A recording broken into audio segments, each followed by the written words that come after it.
mety fitain'olo gn'anareo mandeana toy ny zanaky ny mazava aza mety fitain'olo gn'anareo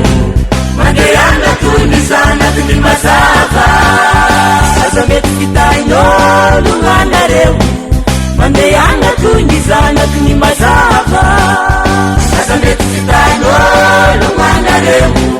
mandeana toy ny zanaky ny mazava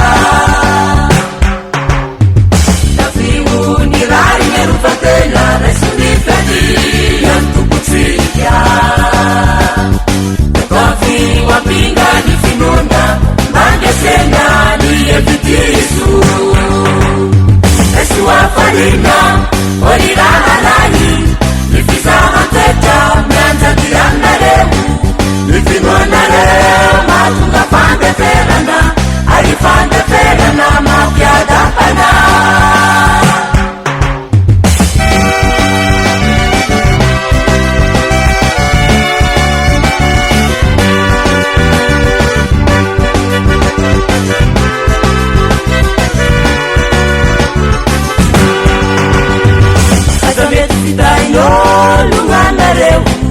mandeana toy ny zanaky ny mazava aza mety fitain'olo gn'anareo mandeana toy ny zanaky ny mazava aza mety fitain'olo gn'anareo mandeana toy ny zanaky ny mazava aza mety fitain'olo gn'anareo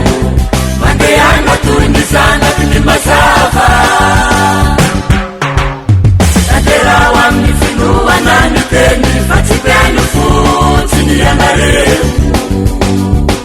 Tano tsara ny fampianarana ny aminay na miteny ambava na tsoratra Rehefa mahalala ny mety atao rehefa tsy manao ombeloka indrindra ekeo avoko Zay manjonareo Matipiny tompo fa isinao narinanareo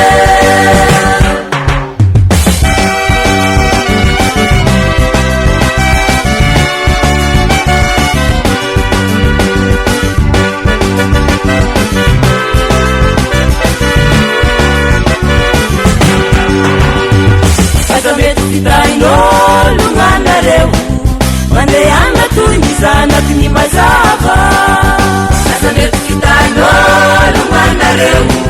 mandeana toy ny zanaky ny mazava Aza mety fitain'olo gn'anareo mandeana toy ny zanaky ny mazava